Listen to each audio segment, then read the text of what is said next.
Segera download Quran Tadabbur, tafsir dalam genggaman Anda. Bulan Ramadan adalah bulan Al-Quran. Bismillahirrahmanirrahim. Assalamualaikum warahmatullahi wabarakatuh. Alhamdulillahi ala ihsanih wa syukru lahu ala taufiqihi wa amtinani. Asyhadu an la ilaha illallah wahdahu la syarika lahu ta'ziman li sya'nih wa asyhadu anna Muhammadan abduhu wa rasuluhu da'ila ridwani. Allahumma salli alaihi wa ala alihi wa ashabihi wa ikhwani. Para jamaah yang dirahmati Allah Subhanahu wa taala, para jamaah Masjid As-Sunnah Bintaro yang dirahmati oleh Allah Subhanahu wa taala, kita melanjutkan pembahasan kita tentang sufi ya.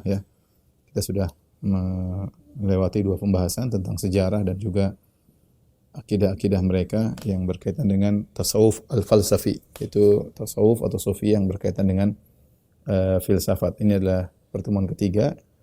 Kita akan bahas bagaimana sikap-sikap sufiyah dalam menjalani ibadah mereka, dan rata-rata mereka ekstrim dan menyimpang dari ajaran Al-Quran dan Sunnah. Ya, tentunya tidak semua sufiyah seperti itu, tapi inilah yang diriwayatkan dari top-topnya orang-orang sufiyah, tokoh-tokoh sufiyah, dan rata-rata yang diriwayatkan adalah menyimpang dari yang diajarkan oleh syariat Islam yang sempurna.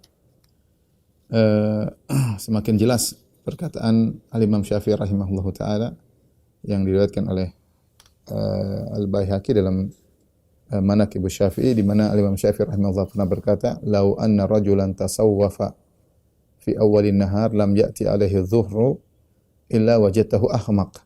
Tidaklah ada seorang laki-laki di pagi hari belajar menjadi sufi, ya, kalau di awal pagi hari dia belajar menjadi sufi, maka belum datang zuhur, yaitu belum sampai zuhur, maka kau akan dapati dia menjadi orang yang pandir. Kau akan dapati dia menjadi orang yang pandir. Kenapa? Kalau kita bicara tentang sufiyah yang ekstrim, ya, kita tidak bicara tentang sufi yang berarti zuhud, ya, jangan sampai dicampur adukan, ya. Sudah kita jelaskan ada sufiyah yang bermakna zuhud, maka ini istilah dan dinisbahkan kepada orang-orang yang saleh, salafus saleh. Dikatakan mereka orang zuhud, maksudnya dikatakan mereka orang sufi, ya, maksudnya mereka orang yang zuhud. Tapi kita tidak bicara tentang itu. Kita bicara tentang sekelompok orang sufi yang mereka menyelisihi Al-Quran dan Sunnah. Mereka punya metode pendalilan tersendiri, dan akhirnya mereka melakukan hal-hal yang aneh-aneh, yang ekstrim, yang menyimpang dari Al-Quran dan Sunnah. Sebelum kita menyebutkan model-model penyimpangan mereka, saya ingin menyampaikan perkataan dari Abul Mudzaffar As-Sam'ani, Abul Mudzaffar As-Sam'ani Asy-Syafi'i, salah seorang besar di mazhab Syafi'i, ketika dia menjelaskan tentang perbedaan antara manhaj Ahlus Sunnah dengan manhaj selain Ahlus Sunnah, firqah-firqah yang lainnya. Beliau berkata, "Wa amma sairul firaq fa talabud dina la bi tariqihi." Adapun seluruh firqah-firqah yang ada, mereka mencari agama tidak melalui jalan Nabi sallallahu alaihi wasallam. Li'annahum raja'u ila ma'qulihim wa khawatirihim, karena mereka ketika mencari agama mereka kembali kepada akal mereka atau kembali kepada khawatir, itu kata-kata hati mereka, perasaan-perasaan mereka. Fatalabud dina min qibalihi, maka mereka pun mencari agama dari sisi itu, ya, dari sisi akal dan dari sisi perasaan mereka. Fa idza sami'u syai'an minal kitabi was sunnah araduhu ala mi'yari uqulihim, maka kalau mereka mendengar sesuatu dari Al-Qur'an dan Sunnah, mereka timbang dengan akal mereka, timbang dengan perasaan mereka. Fa in istaqama qabiluhu, kalau ternyata cocok dengan akal mereka, cocok dengan hati mereka, perasaan mereka, mereka terima. Wa illam yastaqim fi mizani uqulihim radduhu, akan tapi kalau ternyata Al-Qur'an dan Sunnah tidak sesuai dengan akal mereka, tidak pas, tidak sesuai dengan perasaan mereka, maka mereka tolak. Ya, fa ini tarru ila qabulihi harrafuhu bi ta'wilatil ba'idah wal ma'anil mustankarah fahadu anil haqq. Dan jika ternyata mereka harus menerima dalil tersebut tidak mungkin ditolak, maka terpaksa mereka harus mentahrif dengan mentakwil, menyimpangkan dengan takwil-takwil yang jauh, dengan makna-makna yang aneh, ya. Fahadu anil haqq, maka mereka menyimpang dari kebenaran, ya. Kemudian beliau menyebutkan, wa amma ahlul haq faja'alul kitab wa sunnah amamahum. Adapun ahlul haq, ahlus sunnah, mereka menjadikan Al-Quran dan Sunnah di hadapan mereka. Wa talabud dina min qibalihim, dan mereka tidak mencari agama kecuali Al-Quran dan Sunnah. Wa ma waqa'a lahum min maqulihim wa khawatirihim araduhu 'alal kitabi wa sunnah. Sebaliknya, apa yang terbetik di akal mereka yang terbetik pada perasaan mereka, maka mereka timbang dengan Al-Qur'an dan Sunnah. Fa in wajaduhu muwafiqan lahuma qabiluhu. Kalau mereka dapati akal mereka atau perasaan mereka ya sesuai dengan Al-Qur'an dan Sunnah, maka mereka terima. Ya. Wa in wajaduhu mukhalifan. Akan tapi jika mereka dapati ternyata akal mereka atau perasaan mereka menyelisih Al-Qur'an dan Sunnah, taraku ma waqa'alahum, maka mereka tinggalkan wa aqbalu alal kitabi wa sunnah, ya, dan mereka kembali kepada Al-Qur'an dan Sunnah, wa raja'u bituhmah ala anfusihim, dan mereka yang mencurigai diri mereka, mungkin mereka yang tidak paham, mungkin mereka yang salah, bukan menyalahkan Al-Qur'an dan Sunnah. Ini manhaj al-istidlal, manhajul istidlal, manhaj dalam berdalil yang merupakan pembeda antara ahlu sunnah dengan selain ahlu sunnah. Ya, kita tahu orang sufiyah maka manhaj istidlal mereka sebagaimana kita jelaskan kemarin ada berasal dari berbagai macam di luar Islam, dan ada juga yang mereka berdalil dengan hal yang aneh-aneh yang bukan dari Al-Qur'an dan Sunnah. Mungkin kita ingatkan kembali ya. Kaum sufiyah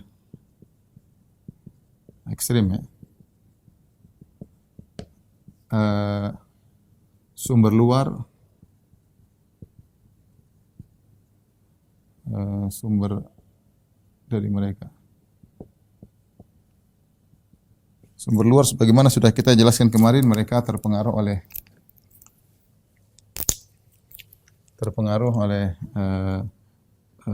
aliran-aliran apa namanya? ajaran-ajaran India ya. Kemudian juga ajaran-ajaran Buddha. Ya, ini seperti meditasi ya. Kemarin sudah kita singgung pada pertemuan sebelumnya, ini seperti nirvana ya. Kemudian yang paling parah adalah berkaitan dengan filsafat, terutama Platonis ya, Aflutin atau Platonis. Ya, yang kemarin kita sudah sebutkan apa namanya? Al-Faid al-Ilahi. Ya. Al-Faid al-Ilahi itu pensucian jiwa sehingga bersatu dengan alam semesta. Di antaranya masalah al-fana ya. Akidah fana ya. Ya. Akidah fana itu membersihkan jiwa sehingga ruh seakan-akan lepas dari jiwa kemudian bersatu dengan Allah Subhanahu wa taala. Adapun sumber-sumber dari mereka sendiri, maka ini ada beberapa. Yang pertama al-kashf ya. Al-mukasyafah, yaitu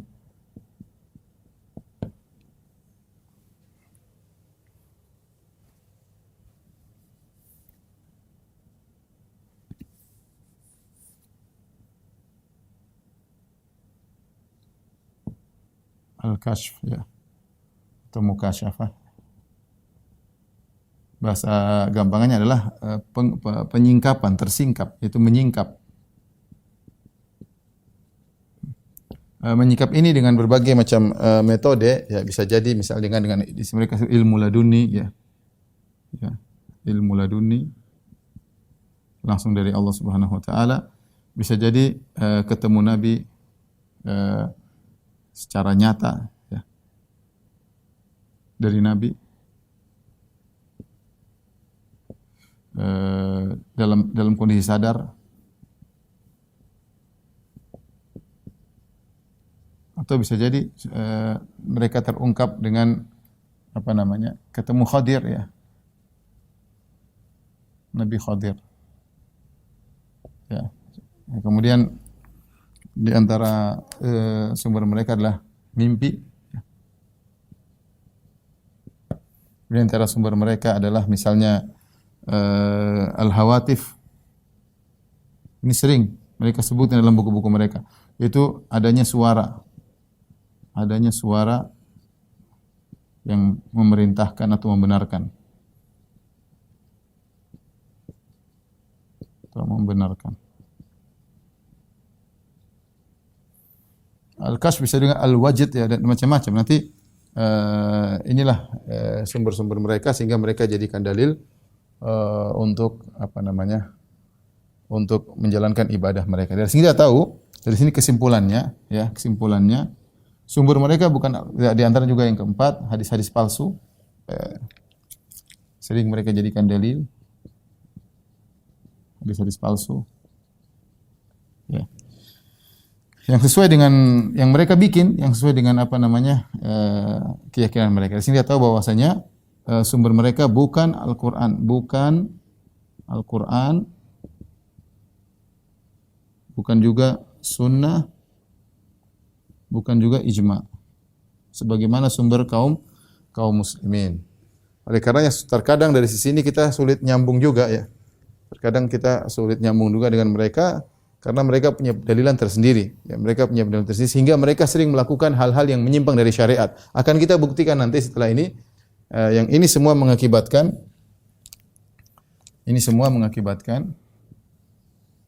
akibatnya banyak praktek-praktek ibadah mereka yang menyimpang dari syariat. Banyak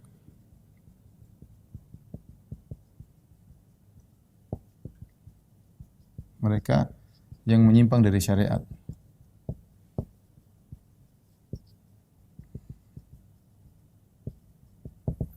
Nanti akan kita sebutkan di antaranya yang menyimpang dari syariat ya. Seperti sebagiannya di antaranya akan kita sebutkan misalnya sengaja tidak makan dan minum berbulan-bulan bahkan bertahun-tahun.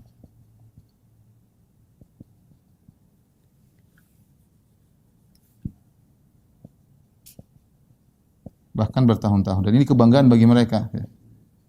Bertahun-tahun. Di antaranya misalnya sengaja mencela orang yang bekerja. Mencela orang yang bekerja. Bertakasub yang bekerja. Ya, misalnya di antaranya penyimpangan mereka juga tawakal yang salah. Tawakal yang keliru dengan meninggalkan ikhtiar.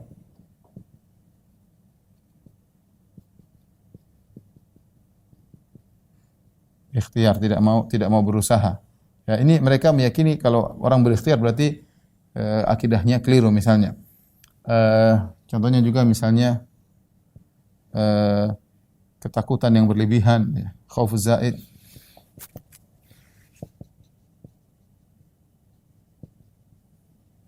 Terhadap Allah.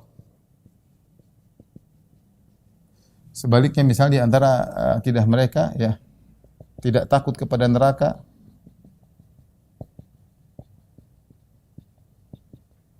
kemudian tidak ingin masuk surga, tidak merindukan surga. Bahkan mereka mencela kalau ada orang seperti ini ya. Ini contohnya ya. Contoh lagi di antara praktek mereka adalah misalnya as-sama' wa raqs.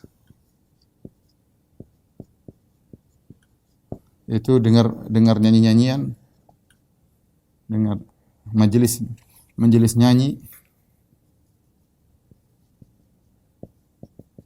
nyanyian dan joget untuk bisa mendekat kepada Allah dengan seperti ini. Kemudian membuat zikir-zikir sendiri.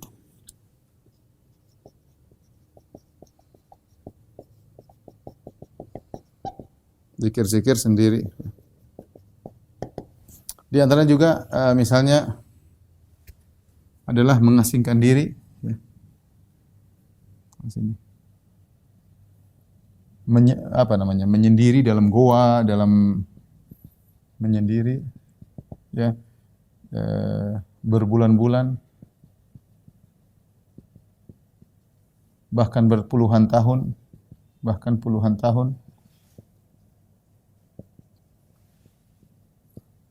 tidak mereka sebut dengan khalwat atau uzlah ya. Ini di antara penyimpangan mereka. Coba kita ada berapa ini? 1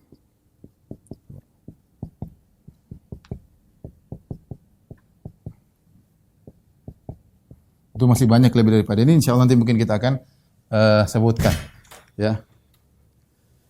Taib, inilah akibat dari ketika sumber agama mereka bukan dari Al-Quran dan Sunnah, maka timbullah hal-hal yang menyimpang dari mereka yang semuanya ini adalah bertentangan dengan Al-Quran dan Sunnah. Taib, kita akan menyebutkan contoh satu persatu insyaallah taala tentang penyimpangan-penyimpangan tersebut. Sebelumnya saya ingin menyampaikan bahwasanya ya, kita Ahlus Sunnah wal Jamaah, sumber kita adalah Al-Quran dan Sunnah. Ya.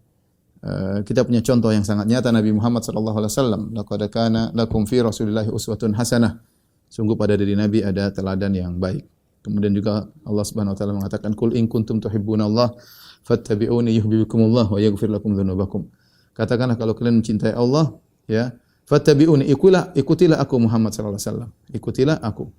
Nabi sallallahu alaihi wasallam mengatakan, fa innahu may ya'ish minkum fasayara ikhtilafan katsira. Siapa yang hidup setelahku dia akan melihat banyak perselisihan masalah agama. Fa alaikum bisunnati, peganglah sunnahku. Wa sunnatil khulafar rasyidin, sunnahnya para sahabat. Adzu 'alaiha binawajid. Gigitlah dengan geraham kalian. Wa iyyakum wa muhdatsatil umur, dan waspadalah kalian perkara-perkara yang baru dalam agama. Fa inna kulla muhdatsatin bid'ah, dan setiap perkara baru dalam agama adalah bid'ah, wa kulla bid'atin dhalalah, dan setiap yang bid'ah adalah kesesatan, ya. Oleh karenanya Islam adalah agama yang samhah, kata Nabi sallallahu alaihi wasallam, bu'istu bil hanifiyyati samhah. Ya, aku diutus dengan bawa agama yang hanifiyah, yaitu agama yang jauh daripada kesyirikan, yang samhah, tidak ekstrim, tidak seperti ekstrimnya Yahudi, ya, demikian juga tidak terlalu ruhbaniyah seperti Nasara, ya. Tapi samha, agama yang mudah, yang logis, yang bisa cocok untuk seluruh zaman, ya, dan seluruh tempat Islam, ya, yang diutus dengan wasatiyah, dengan keadilan, ya. Nah, ini semua adalah Islam. Oleh karenanya Rasulullah SAW melarang misalnya seorang tidak mau nikah sebagaimana orang-orang Nasara.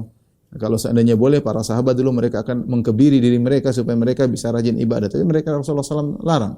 Makanya ketika ada 3 orang datang bertanya kepada Aisyah radhiyallahu taala anha tentang ibadah Nabi ketika Nabi sedang di rumah, kemudian Aisyah menjelaskan, faka'annahum taqalluha, maka mereka seakan menganggap tidak begitu banyak ibadah Nabi, sehingga mereka kemudian menggunakan logika mereka. Nabi sallallahu alaihi wasallam sudah diampuni dosa-dosanya yang telah lalu maupun yang akan datang. Nah, kita bagaimana? Kalau Nabi telah diampuni dosa-dosanya akan lalu dan akan datang, ibadahnya sekian, ya, maka misalnya ibadah Nabi 100, maka kita harus 1000, gampangnya demikian. Karena kita enggak terjamin, sehingga mereka akhirnya punya logika ibadah mereka harus lebih banyak dari Nabi sallallahu alaihi wasallam. Maka kemudian mereka pun punya ide. Salah satunya berkata, "Inni sa'asum wala uftir." Aku akan berpuasa dan aku tidak akan berbuka. Ini sa'asum wala uftir. Aku akan puasa melulu, tidak akan berbuka. Yang satu berkata, "Inni usalli aqumul lail wala anam." Aku akan salat malam melulu dan aku tidak tidur. Ya, ingin banyak ibadah. Yang satunya lagi berkata, "Inni sa'atazilun nisa." Aku akan meninggalkan para wanita. Aku tidak mau menikah. Menikah mengganggu ibadahku. Maka hal ini sampai kepada Nabi sallallahu alaihi wasallam ketika Nabi mendengar tekad mereka, dan mereka niatnya baik. Niat mereka adalah untuk bisa mendekatkan diri kepada Allah, untuk banyak beribadah kepada Allah Subhanahu wa taala. Ya, maka Nabi sallallahu alaihi wasallam tegur, "Antumul ladzina qultum kadza wa kadza." Kalian yang mengucapkan ini dan itu. Rasulullah tegur, "Fa inni atqakum li rabbi wa akhsyakum." Aku ini yang paling bertakwa kepada Allah dan aku yang paling takut daripada kalian. Aku lebih bertakwa, lebih takut kepada Allah. Tapi walakinni usolli wa anam. Tapi aku salat, aku tidur. Ya. Wa asumu wa uftir. Aku berpuasa dan aku berbuka. Wa atazawwajun nisa, dan aku menikahi para wanita. Wa man raghiba an sunnati falaysa minni. Barang siapa yang benci dengan sunnahku bukan dari golonganku, ya. Rasulullah ingatkan, ya. Jangan punya logika sendiri untuk beribadah, ikut hawa nafsu, ikut perasaan, enggak. Ya, makanya tadi Abul Mudzaffar As-Sam'ani mengatakan Ahlus Sunnah mereka menimbang perasaan mereka, menimbang logika mereka dengan Al-Qur'an dan Sunnah. Ahlul bid'ah mereka menimbang Al-Qur'an dan Sunnah dengan akal mereka, logika mereka dan perasaan mereka. Ya, terbalik, ya. Nabi tegur 3 orang tersebut, tidak mengatakan, "Ayo semangat, kalian akan hebat, jadi orang hebat. Ayo sudah puasa aja, enggak usah berbuka. Oh, kamu sudah salat terus, enggak usah tidur. Oh, kamu enggak usah menikah. Ya benar, bagus." Enggak, Rasulullah tidak begitu. Rasulullah tegur satu persatu. Demikian juga hadis yang masyhur, ya. Ketika Salman Al-Farisi datang ke rumah Abu Darda, dia mendapati istrinya Salman mutabadzila, pakai pakaian yang kurang rapi, dan itu bukan kebiasaan wanita-wanita dahulu. Wanita dahulu mereka pakaian rapi untuk menyambut kedatangan suami mereka. Maka Salman merasa ada sesuatu, kok ini istrinya Abu Darda tidak seperti biasanya sebagaimana wanita-wanita yang lain, kok pakai baju yang seperti itu.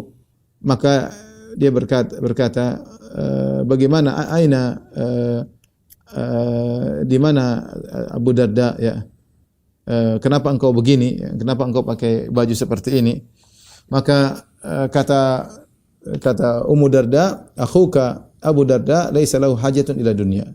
Suamimu Abu Darda tidak butuh dengan saudaramu yaitu suamiku Abu Darda tidak butuh dengan. Artinya seakan-akan Abu Darda tidak memerlukan yang seperti ini, tidak memerlukan dia sebagai seorang istri.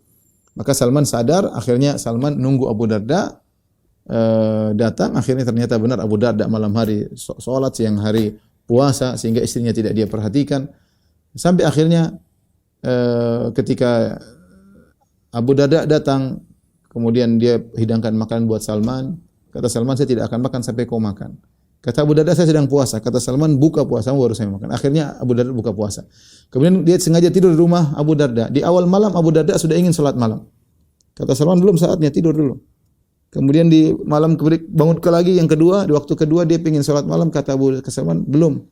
Ketiga sudah waktu yang ketiga, sudah lebih larut malam lagi, atau sudah menjelang subuh, baru kemudian lebih mendekat kepada subuh, baru kemudian Salman bangunkan Abu Darda, mereka salat bareng. Setelah itu Salman kasih nasihat kepada Abu Darda, dia mengatakan, inna li rabbika 'alaika haqqan. Sungguhnya Rabbmu punya hak, ya. Wali jasadika 'alaika haqqan. Jasadmu juga punya hak untuk istirahat, Rabbmu punya hak untuk beribadah. Ya, wali zawrika 'alaika haqqan. Kemudian tamumu juga punya hak. Wali ahlika 'alaika haqqan. Istrimu juga punya hak untuk kau gauli, untuk kau mesrai. Fa'ti kulladzi haqqin haqqah. Maka berikanlah masing-masing haknya. Abu Darda ketika mendengar nasihat Salman, dia masih perlu cross check dulu kepada Nabi. Maka salat subuh dia pergi kepada Nabi, dia sampaikan kepada Nabi, ya Rasulullah, Salman bilang saya begini-begini. Apa kata Nabi? Shadaqa Salman. Benar Salman. Ya, benar Salman. Oleh karena para sahabat mereka bekerja. Para sahabat bekerja. Para sahabat bekerja, ada yang jadi orang kaya seperti Abdurrahman bin Auf. Abu Bakar bekerja sehingga bisa berinfak dengan harta yang begitu banyak. Umar bekerja, mereka bekerja sampai Umar, dalam hadis babu tanawub fil ilm, bab tentang ganti-gantian untuk ilmu. Umar hari ini kerja, teman yang dengar hadis-hadis Nabi. Nanti malam mereka ketemu, Umar dikasih tahu. Besoknya Umar yang menuntut ilmu, saudaranya yang kerja. Jadi mereka bekerja. Islam adalah maksudnya agama yang bukan rohbani ya, seperti orang Nasara yang orang kalau mau jadi orang alim meninggalkan dunia, tidak nikah dan yang lainnya. Tidak, Islam tidak. Islam agama yang wasatiyah, moderat, yang tengah, ya, yang logis, yang mungkin bisa diamalkan. Saya pernah ketemu dengan ada salah seorang dari agama lain, ya. Kebetulan saya ngobrol dengan dia, waktu undang makan, saya datang, saya ketemu, itu kawan beragama Hindu. Dia bilang, kalau kita mau terapkan semua ajaran ini, kita nggak bisa terapkan secara nyata, ya, secara real, ya. Kita bilang dalam Islam tidak. Islam alhamdulillah, ya, orang bisa mencapai derajat yang tinggi sebagai seorang kaya, sebagai seorang pejabat, sebagai seorang miskin, ya, agama yang mungkin dikerjakan oleh semua orang dalam kondisi apapun. Oleh karenanya, ikhwan dan akhwat yang rahmatillah subhanahu wa taala, kaum sufiyah mereka punya metode untuk mendekatkan diri mereka kepada Allah dengan metode yang mereka buat, yang semuanya menyelisih Al-Qur'an dan Sunnah. Yang semuanya menyelisih Al-Qur'an dan Sunnah. Ini yang ingin kita jelaskan. Kita harus mendekatkan diri kepada Allah dengan metode kita. Fastaqim kama umirta. Ya, istiqomalah engkau sebagaimana engkau diperintahkan, bukan dengan cara kita sendiri, tapi dengan cara metode yang sudah diajarkan oleh Allah melalui Rasulullah sallallahu alaihi wasallam, ya. Tapi di antara ibadah yang dibanggakan oleh orang sufi, ya, adalah meninggalkan makan dan minum, ya. Mereka bangga kalau bisa lapar, ya, kemudian meninggalkan makan dan minum, ya, sampai mereka sebutkan bagaimana kisah-kisah mereka tidak mau makan yang enak, ya, tidak mau, dan mereka menghindar dari makan yang enak, bahkan mereka tidak mau makan, ya, sebagaimana disebutkan dalam buku-buku mereka, ya. Contohnya seperti diriwayatkan dari di antara mereka ya, seperti disebutkan dari Sahal bin Abdullah At-Tusturi ya. Tapi ini semua riwayat katanya dari mereka. Tapi tidak ada sanad yang sahih. Tapi mereka sebutkan dalam buku-buku mereka. Bahwasanya Sahal bin Abdullah At-Tustari kana la ya'kulu at-ta'ama nayfan wa 20 yawman. Dia tidak makan sama sekali 20 sekian hari ya. Bahkan disebutkan riwayatkan innahu kana ya'kul kullu 15 yawman. Dia hanya makan 15 hari sekali. Setiap 15 setengah bulan baru makan. Fa idza dakhala Ramadan, kalau tiba bulan Ramadan lam yakun ya'kul syai'an ila yaumil Aid. Ya, maka tidak makan sama sekali sampai hari Lebaran. Subhanallah.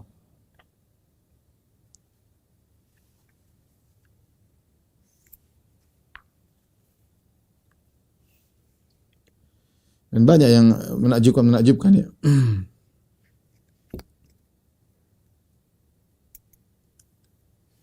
Sampai di antara mereka ada yang mengatakan tidak makan saya bertahun-tahun ya. Tidak makan sampai bertahun-tahun. Ini semua ya kalau kita baca seperti khurafat ya, tapi mereka banggakan berbulan-bulan ya. Contoh seperti karena ada seorang sufi di antara mereka dikatakan ya dia itikaf di sebuah tempat yang pintunya ditutup. Wa kana yamkuthu fiha sittata ashhur la ma'a wala ta'am. Dia menetap di tempat tersebut iktikaf ya, tidak makan selama 6 bulan. Ya. Tidak makan selama 6 bulan ya.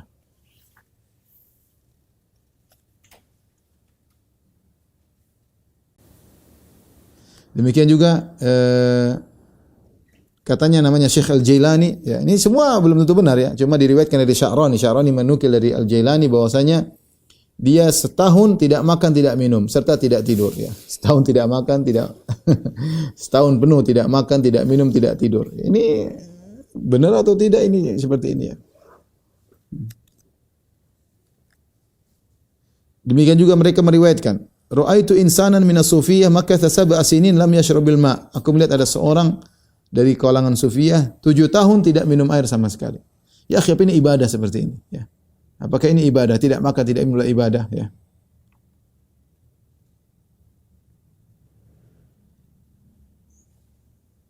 Disebutkan juga namanya Fariduddin Mas'ud yang wafat 664 Hijriah. Dia berkata, disebutkan bahwasanya dia berdiri di atas kakinya selama 20 tahun, tidak pernah duduk dan tidak pernah makan sama sekali. 20 tahun tidak pernah duduk, tidak pernah makan. Ini khurafat, tapi dalam buku-buku sufiyah tersebar cerita-cerita seperti ini. Seakan-akan bahwasanya makan atau kenyang adalah perkara yang haram. Ya.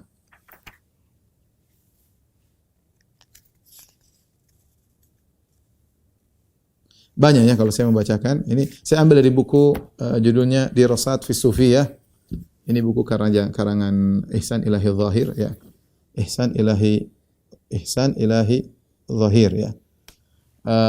Seorang ulama India atau Pakistan yang wafat wafat karena dibom ya, kemudian dia meninggal, lantas jasadnya dibawa ke Arab Saudi atas permintaan Syekh Abdul Aziz bin Baz rahimahullah, kemudian diwafatkan di Baqi rahimahullahu taala. Ihsan Ilahi Zahir ya. Lihat ini versi mereka, versi Allah Subhanahu wa taala apa? Allah mengatakan kul man harrama zinatallahi allati akhraja li ibadihi wat thayyibati minar rizq. Siapakah yang mengharamkan perhiasan Allah yang Allah keluarkan bagi hamba-hambanya? Ada makanan kenapa kau haramkan? Ya. Tidak boleh makan enak, tidak boleh makan ini ya. Sampai di antara mereka ada yang mau meninggal ya. Kemudian dia ingin makan sesuatu. Kemudian enggaklah, saya sudah bertahun-tahun tidak makan ini, kenapa di penghujung saya harus makan ini? Dia ada makanan lezat, dia tidak mau makan. Siapa yang mengharamkan makanan lezat? Apakah Allah larang? Mana dalilnya?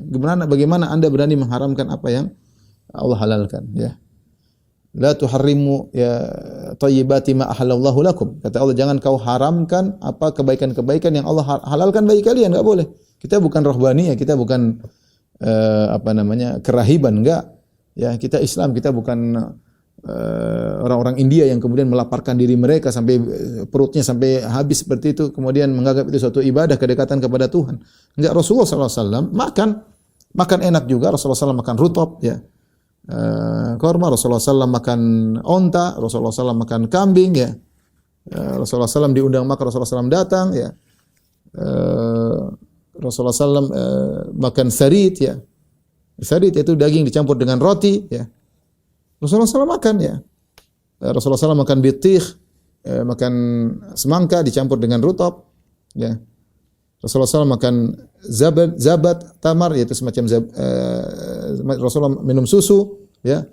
Rasulullah makan yang seadanya. Ya, Rasulullah SAW hidup tidak takalluf, tidak memaksa-maksakan diri, tapi kalau ada yang enak Rasulullah SAW makan. Ya, Rasulullah SAW kalau ada dihidangkan yang enak Rasulullah SAW minum air yang dingin, ya, sampai dia orang sufi mengatakan kami tidak mau minum air dingin.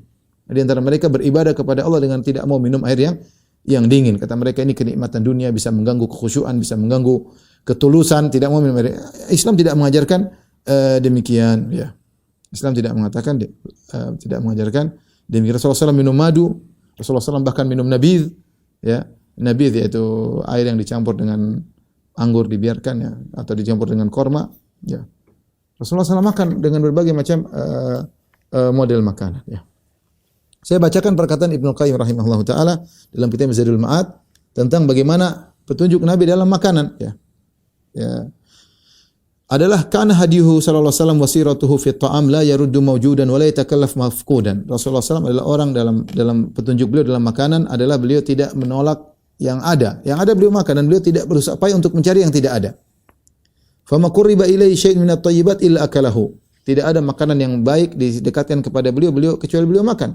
Illa an ta'afahu nafsuhu fayatrukahu min ghairi tahrim. Ada kecuali makanan yang beliau tidak bisa makan, beliau biarkan tanpa beliau haramkan. Seperti dhab ketika dimakan oleh Khalid bin Walid, Rasulullah SAW dihidangkan, Rasulullah SAW tidak mencela makanan, Rasulullah tidak makan, tapi Rasulullah SAW tidak mengharamkan. Wa ma abatu aman qad. Rasulullah tidak pernah mencela makanan sama sekali. Wa akala al-halwa wal asal wa kana yuhibbuhuma. Rasulullah SAW makan yang manis-manis. Rasulullah SAW makan madu dan Rasulullah suka dengan yang manis-manis, ya. Beliau akala lahmal jazur wal dha'n wad dajaj wa lahmal habara atau wa lahmal wahsh wal arnab. Beliau makan onta, beliau makan kambing, beliau makan ayam, ya. Beliau makan kelinci, ya. Kemudian makanan laut, ta'amul bahar, ikan beliau makan. Beliau makan syawi yang dipanggang. Beliau makan rutop dari korma, beliau minum susu, ya. Beliau sawik yaitu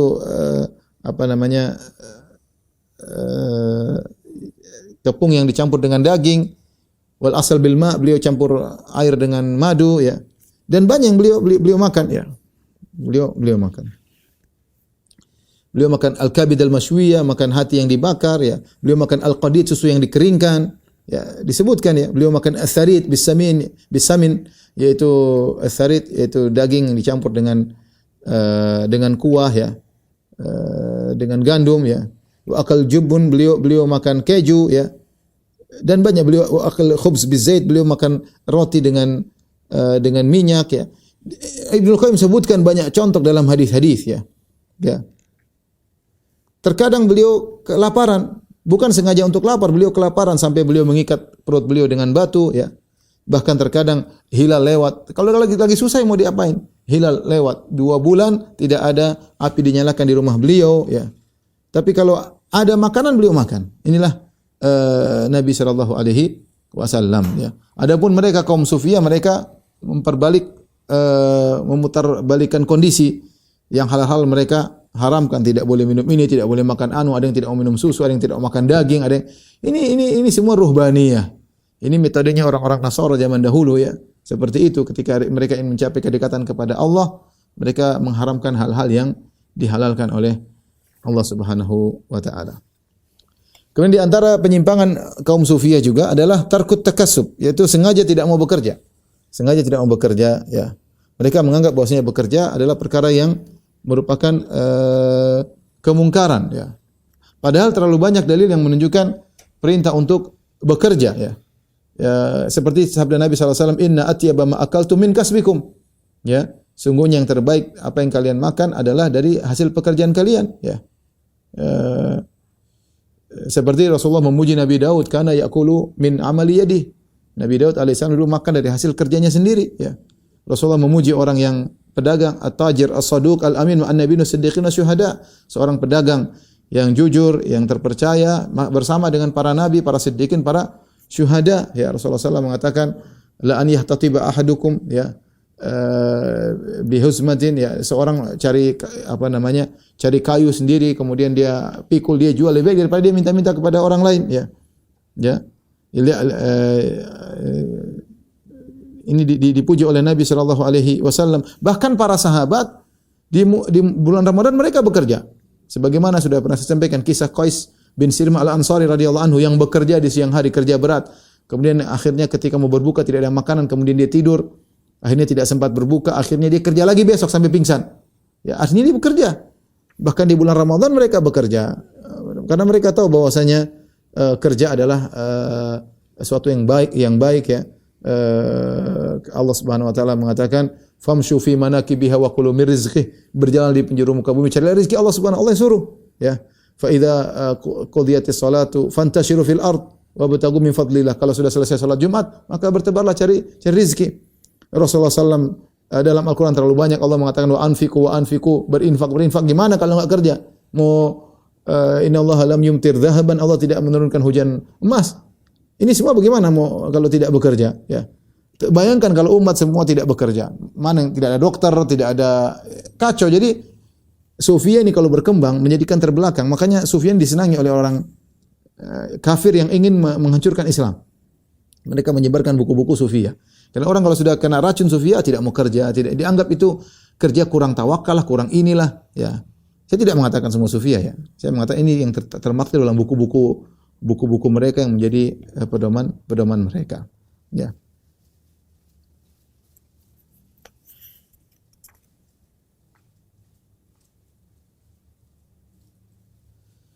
Mereka berkata seperti perkataan Sahrawardi dalam bukunya Awariful Ma'arif, man talaba ma'asyan faqad rakana ila dunya. Siapa yang mencari pekerjaan ya maka dia telah condong kepada dunia, ya. Subhanallah.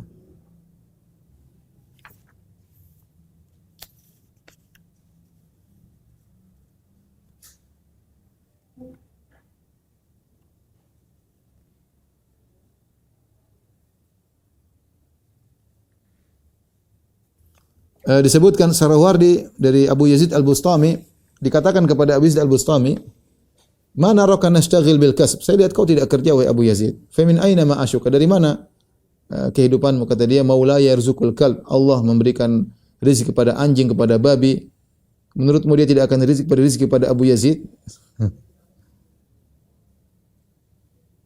Sahrawardi juga berkata, "Idza kamula syughlus sufi billah wa kamula zuhduhu li kamali taqwahu bi hukmil waqti alaihi yatruku tasabbub." Ya. Kalau seorang sufi sudah sempurna kesibukannya dengan Allah, zuhudnya sudah sempurna, takwanya sempurna, maka dia akan meninggalkan ikhtiar. Dia meninggalkan ikhtiar.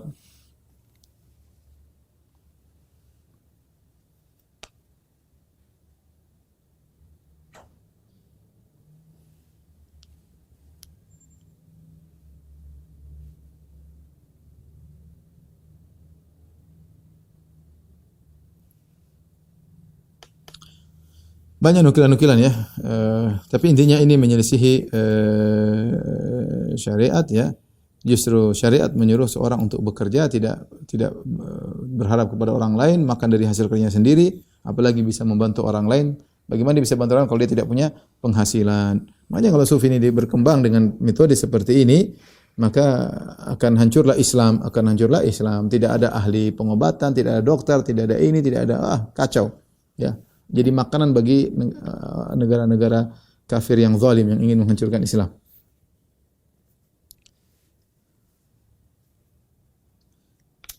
Kemudian di antara ibadah yang mereka lakukan ya, mereka begadang dengan salat, mereka tidak mau tidur ya. Ya, sebagian mereka bahkan bangga kalau tidak tidur ya. Kalau tidak tidur di malam hari untuk beribadah kepada Allah Subhanahu wa taala. Padahal itu sudah kita sebutkan hadis Ketika ada seorang mengatakan, "Inni usallil lail wala anam." Aku akan salat dan aku tidak tidur, maka Nabi tegur, ya. Dan Allah menyebutkan di antara nikmat yang Allah berikan kepada hamba-hambanya adalah nikmat tidur. Wa huwal ladzi ja'ala lakumul laila libasa wan nauma subata. Dialah yang menjadikan bagi kalian malam sebagai pakaian dan tidur sebagai istirahat. Ya, Allah menjadikan salah satu kenikmatan yang Allah berikan kepada hamba-hambanya adalah dengan tidur. Lihatlah Nabi sallallahu alaihi wasallam, Nabi tidur, makanya disebut tahajud. Apa tahajud? Tidur dulu. Dan dalam hadis Rasulullah SAW bangun di malam hari, kemudian Rasulullah SAW menghilangkan rasa kantuk dari matanya. Rasulullah berwudu, Rasulullah salat. Rasulullah tidur. Rasulullah SAW tidur. Ini usolli wa anam, aku salat, aku tidur. Ya. Nabi Daud alaihissalam salat tidur. Apa kata Nabi SAW? Wa habbus salati ila Allah salatu Daud. Salat yang dicintai oleh Allah salatnya Nabi Daud. Kana yanamu nisfal lail wa yaqumu thulutsahu wa yanamu sudusahu. Dia tidur setengah malam, kemudian sepertiga malam salat, kemudian seperenam malam tidur lagi. Dan itu yang disyariatkan. Nabi mengatakan alaikum minal amali ma tutiqun. Hendaknya kalian beramal yang kalian mampu. Jangan sampai orang menyangka bahwasanya tidak tidur adalah ibadah kepada Allah Subhanahu wa taala, sengaja tidak tidur, ini menyelisih sunnah Nabi sallallahu alaihi wasallam. Disebutkan salah seorang dari tokoh sufia bahwasanya dari Abil Fawaris Syah bin Syuja' Al-Kirmani disebutkan annahu lam yanam li arba'ina aman, tidak tidur 40 tahun. Dia tidak tidur 40 tahun. Masih hidup, tidak tidur 40 tahun. Wa indama nama ru'ya Allah Subhanahu wa taala fi naum. Ketika dia tidur, maka dia lihat Allah dalam mimpi. Kemudian dia berkata, "Ya ilahi kuntu atlubuka bi sahril layali fara'aituka fin naum." Ya Allah, aku mencari Engkau dengan begadang. Ya, ternyata aku melihat Engkau dalam tidur, dalam mimpi. Maka Allah berkata, "Ya Syah, laqad adrakta fin naum bugyataka bi sahrika lail. Walau kunta nimta hunaka lama ra'aita huna." Engkau telah mendapatkan keinginanmu karena kau sudah begadang selama 40 tahun. Seandainya kau tidur waktu itu, kau tidak akan melihat aku di sini.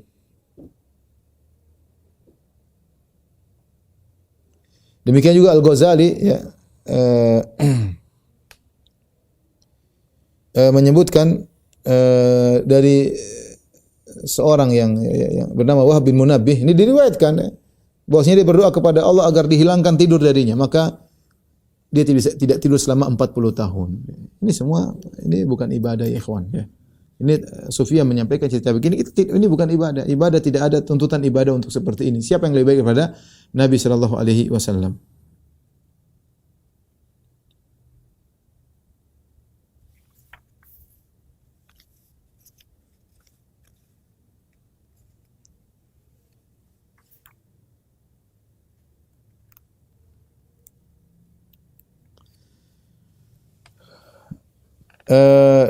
Abu Bardah meriwayatkan, dakhalat imra'atu Utsman bin Maz'un ala nisa'i Nabi sallallahu alaihi wasallam. Istrinya Utsman bin Maz'un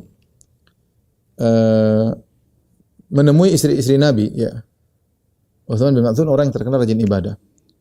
Fara'ainaha sayyi'atal hay'ah. Mereka dapati kondisi istrinya Utsman bin Maz'un radhiyallahu anhu kurang rapi ya. Maka mereka berkata, faqultu lahu ma laki? Ada apa dengan engkau? Ya. Fama fi Quraisyin rajulun aghna min ba'lik. Lihat orang suamimu kaya banget ya. Kenapa pakaianmu kok begini ya? Maka dia berkata, malana minhu syai' amma lailuhu faqa'imun wa amma naharuhu fasaimun. Kami tidak dapat apa-apa dari suamiku. Suamiku itu kalau malam salat malam, kalau siang puasa. Ya. Begitu kegiatannya, tidak pernah nyentuh aku. Fadakhalna ila Nabi sallallahu alaihi wasallam fadzakarna dzalika. Falakihi faqala ya Utsman amalaka bi uswah. Maka istri Nabi pun lapor kepada Nabi. Ini Utsman bin Maz'un ibadah melulu, malam salat malam, siang puasa. Kapan mau nyentuh istrinya? Percuma istrinya pakai pakaian yang rapi, percuma. Maka mereka lapor istri Nabi lapor kepada Nabi, maka Nabi panggil, ya Utsman, wahai Utsman, amalaka bi uswah. Tidakkah cukup aku menjadi teladan bagimu? Ya. Wa madzak? Ada apa ya Rasulullah? Kata Rasulullah SAW, tasumun nahar wa taqumul lail. Kau puasa siang hari, puasa melulu, malam salat malam terus. Inilah af'al, benar aku melakukannya ya Rasulullah. Kata Nabi, la taf'al. Inna li ainika 'alaika haqqan. Jangan kau lakukan. Matamu punya hak untuk tidur. Wa inna li jasadika 'alaika haqqan. Jasadmu punya hak untuk istirahat. Wa inna li ahlika 'alaika haqqan. Dan istrimu juga punya hak. Fasholli wa nam wa sum wa aftir. Maka salatlah dan tidur dan berpuasa dan berbukalah. Ya. Ini hadis riwayat Al-Imam Al-Bukhari. Di antara praktek yang salah juga dari para sufi, ketakutan yang berlebihan, ya. Ya, sampai disebutkan mereka takut kalau mereka dirubah tubuh mereka menjadi anjing atau yang lainnya atau babi, ya. Ya, mereka berkata, "Wa min akhlaqis sufiyah khaufum anna Allah Ta'ala yakhsifu bihimul arda." Jadi antara akhlak sufiyah yaitu takut kalau Allah benamkan mereka dalam bumi, ya. Oleh karena diriwayatkan dari salah seorang sufi, dia berkata, "Inni la anzuru fil mir'ah kulla yaumin miraran." Aku tiap hari bolak-balik lihat ke kaca. Makhafata an yakuna qad iswadda wajhi. Aku khawatir wajahku jadi hitam, ya.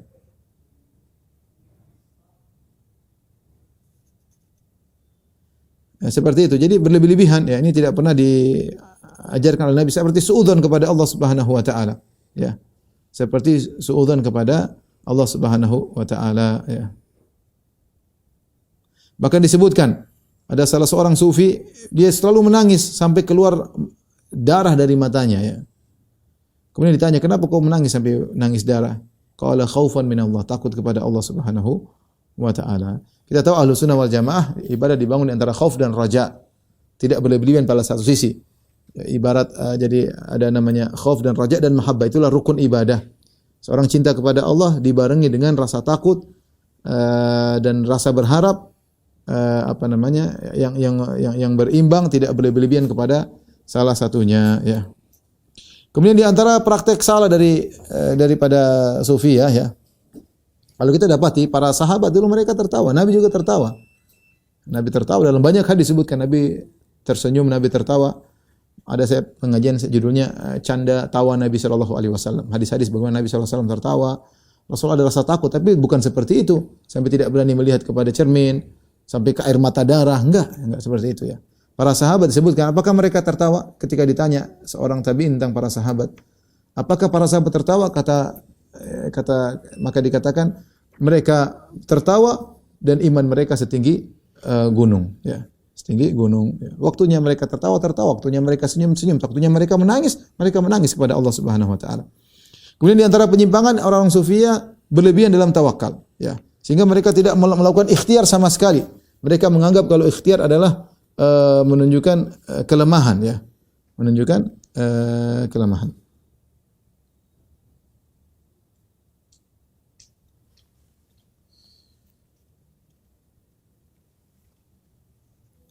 Seperti mereka berhaji tidak mau bawa apa-apa, ya. Mereka nekat, ya. Kalau ada yang haji bawa apa-apa berarti belum benar tawakalnya, ya. Ada cerita yang bisa saya bacakan, ya. Dari Abu Hamzah Al-Khurasani, dia berkata, aku suatu hari berhaji, sehingga aku di satu jalan tiba-tiba aku jatuh di sebuah sumur. Maka dalam hatiku aku ingin minta tolong. Jatuh dalam sumur, tapi aku tidak mau. Kalau minta tolong berarti ikhtiar, tidak mau. Timbul dalam hatiku ingin minta tolong, tapi kalau aku minta tolong berarti aku ikhtiar. Tiba-tiba ada dua orang lewat dekat di mulut sumur. Ya, aku mau panggil, enggak lah, enggak. Tiba-tiba salah seorang dari mereka berkata, mari kita tutup mulut sumur ini supaya tidak ada orang yang jatuh. Oh iya, benar-benar ini lubang sumur, jangan sampai ada yang jatuh, kita tutup aja. Maka ketika mereka mau tutup, saya mau berteriak karena saya lagi di dalam. Saya mau teriak, namanya ikhtiar, enggak boleh teriak. Aku berkata dalam diriku, asihu ilaman huwa aqrabu minhuma. Enggaklah, aku berteriak kepada Allah saja. Saya enggak mau panggil mereka berdua. Ya. Akhirnya aku diam. Dan benar akhirnya mereka tutup mulut sumur, kemudian mereka pergi. Ini maksudnya dia ingin jelaskan, saya tawakal luar biasa, dia tidak meminta tolong. Sampai akhirnya setelah lewat beberapa waktu, tiba-tiba aku mendengar bunyi sesuatu, ya, di mulut sumur, ya. Kemudian dia menurunkan kakinya, kemudian dia berkata, seakan-akan dia berkata, ta'allaq birijli, seakan-akan dia berkata, pegang kakiku. Maka aku pun pegang kaki tersebut, aku keluar, ternyata ada hewan buas yang menyelamatkan aku. Tiba-tiba ada suara berkata, ya Aba Hamzah, kaifa tara najaynaka minal halak bil halak. wahai Abu Hamzah, lihat bagaimana kami bisa menolong engkau dengan dari kebinasaan dengan kebinasaan, yang artinya ditutup semua akhirnya bisa selamat. Nah, ini kalau orang baca seperti ini, kemudian dia nekat tidak mau ikhtiar, bisa mati ya. Islam tidak mengajar ini, Islam mengajarkan untuk ikhtiar, untuk berusaha. Ini malah meninggalkan usaha sama sekali. Bahkan kalau seorang berusaha disebut tercela tauhidnya. Ini ajaran Sufi tidak benar seperti ini. Harusnya kalau dia tidak mau melakukan sebab, tidak usah pegang kaki hewan itu. Harusnya dia biarin aja sampai keluar sendiri. Harusnya begitu. Ketika dia memegang kaki hewan tersebut untuk selamat, berarti dia sudah ikhtiar. Harusnya enggak usah. Kalau dia mau komitmen ya.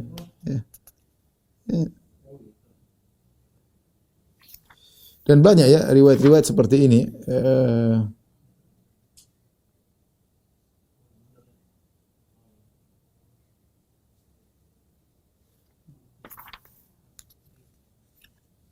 Lihat Rasulullah SAW, bagaimana tawakal. Rasulullah SAW berusaha. Rasulullah SAW mau perang, Rasulullah SAW pakai baju perang double, pakai helm. Rasulullah SAW atur strategi, semuanya dengan usaha.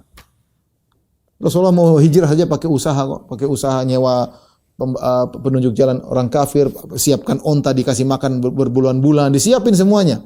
Ada penunjuk jalan, sembunyi dulu di Jabal Thawr, semuanya usaha. Ya, Islam yang logis ini enggak logis ya. Saya masalah makanan. Abu Hurairah bercerita, suatu hari Rasulullah SAW keluar, tiba-tiba ada Abu Bakar dan Umar.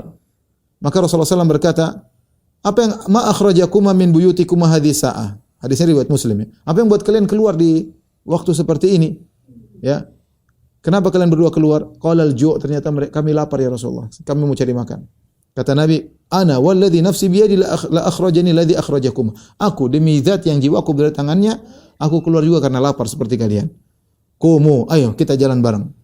Maka mereka pun, Nabi pun datang kepada seorang dari Ansar. Ya, ternyata Nabi bertamu ke rumahnya, ternyata dia lagi tidak di rumahnya. Maka tatkala istrinya melihat Nabi datang, istrinya berkata, "Marhaban wa ahlan, selamat datang." Rasulullah bertanya, "Aina fulan, mana suamimu?" Lagi ngambil air ya. Tiba-tiba datang lelaki tersebut, kemudian dia melihat kepada Nabi dan Abu Bakar dan Umar, kemudian dia berkata, "Alhamdulillah, ma ahadun al-yawma akram adhiyafan minni." Segala puji bagi Allah. Tidak ada yang paling mulia punya tamu seperti aku saat ini. Ya, maka dia pun membawa korma, kemudian dihidangkan kepada Nabi sallallahu alaihi wasallam, ya, subhanallah. Nabi lapar, Nabi pergi bertamu dan dikasih makan, ya. Ya, kemudian dibawakan juga kambing, kemudian dihidangkan kepada Nabi sallallahu alaihi wasallam, Nabi makan, Nabi minum. Di antara usaha, ya, yang dilakukan oleh Nabi dan para sahabat. Tapi waktu kita tinggal sedikit ya. Kemudian di antaranya tawadhu yang berlebih-lebihan ya.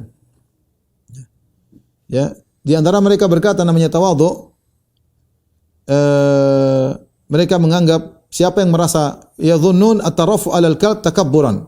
Siapa yang menganggap dirinya lebih baik daripada anjing itu adalah kesombongan, harus lebih hina daripada anjingnya.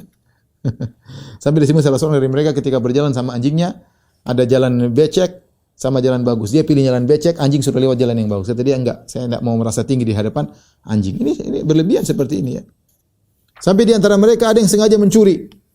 Disebutkan dia bangga, saya kemudian supaya menghilangkan tawadhu, saya mencuri, kemudian dipukul orang, dimarah-marahin orang untuk menghinakan dirinya agar bisa tawadhu. Allah mengatakan walaqad karramna bani Adam. Allah muliakan bani Adam. Siapa yang menyuruh kita menghinakan diri kita ya? Ya. Makanya disebutkan salah seorang sufi berkata, la yakunu sufi sufiyan hatta la tuqilluhu ardun wa la tudhilluhu sama wa la yakunu lahu qabulun indal khalq. Tidaklah seorang menjadi sufi sejati sampai bumi tidak menerimanya dan langit tidak menerimanya, sampai seorang pun tidak ada menerimanya. Ya. Jadi itu barunya tawadhu. Tentu ini juga tidak benar, ini tidak benar diajarkan oleh Nabi sallallahu alaihi wasallam ya. Contohnya mereka juga tidak berharap surga dan tidak takut kepada neraka jahanam. Bahkan mereka menghina kalau ada orang, nukilan banyak sekali ya. Tapi saya tidak bisa sebutkan karena panjang, waktu kita terbatas.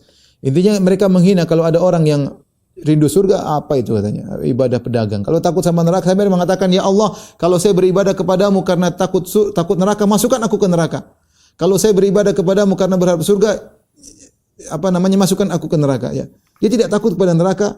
Dia meremehkan kalau orang yang takut sama neraka, ingin surga itu apa itu anak-anak. Seperti disebutkan ketika ada seorang baca firman Allah, wa fakihatin mimma yatakhayyarun wa lahmi tayrin mimma yashtahun. Buah-buah yang dipilih di surga, daging burung yang disukai. Apa kata seorang sufia, dia berkata apa? Nahnu idzan sighar.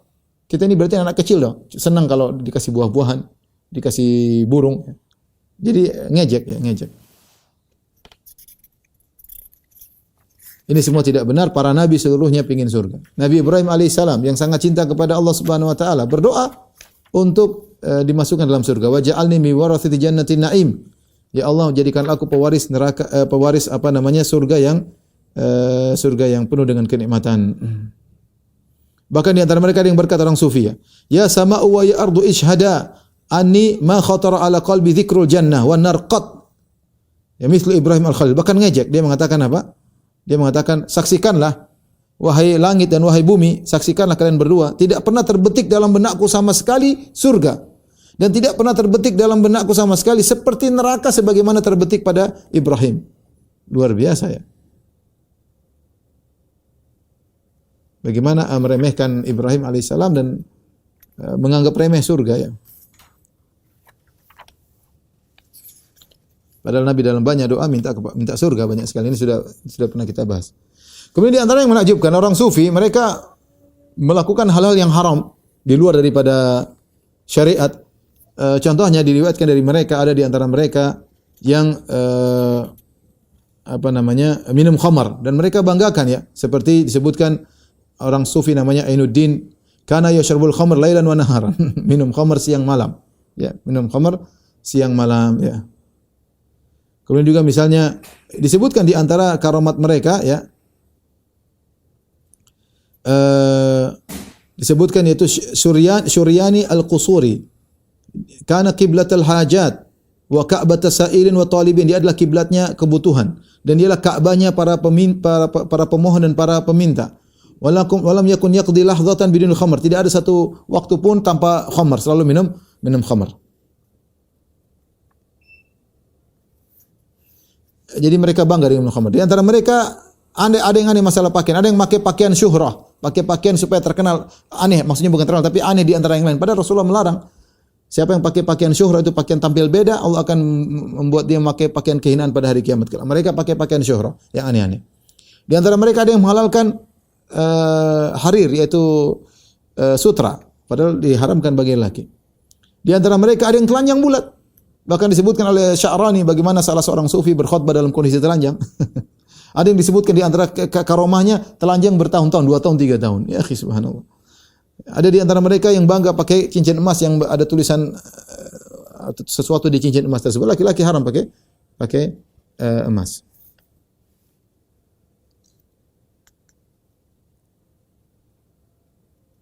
Kemudian di antara mereka adalah kesalahan mereka adalah meninggalkan manusia, kemudian masuk dalam goa atau dalam tempat, matikan lampu berbulan-bulan, bertahun-tahun, ya, dan akhirnya tidak sholat fardu, tidak sholat jamaah, tidak melakukan ibadah. Padahal Islam tidak mengajarkan demikian. Islam apa? Suruh apa? Kalau ada orang miskin, tolong. Gimana mau tolong orang miskin itu dalam goa? Kalau ada orang sakit dijunguk, gimana menjunguk ente dalam goa? Ente kunci pintu dalam rumah. Terus kalau ada orang meninggal disolati, ada diantar ke kuburan di jenazah, banyak sekali. Belum lagi sholat Jumat, sholat jamaah ke masjid, gimana mau dikerjakan?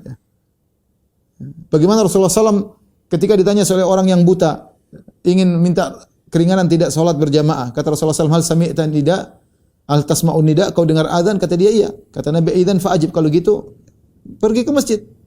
Ini malah mereka menganggap untuk mencapai kewalian harus masuk ke dalam goa lah, harus masuk dalam tempat yang gelap kah, berbulan-bulan tidak bersendirian ya. Ini ibadahnya siapa seperti ini ya? Berkholwat kata mereka ya, dan mereka banggakan hal tersebut ya.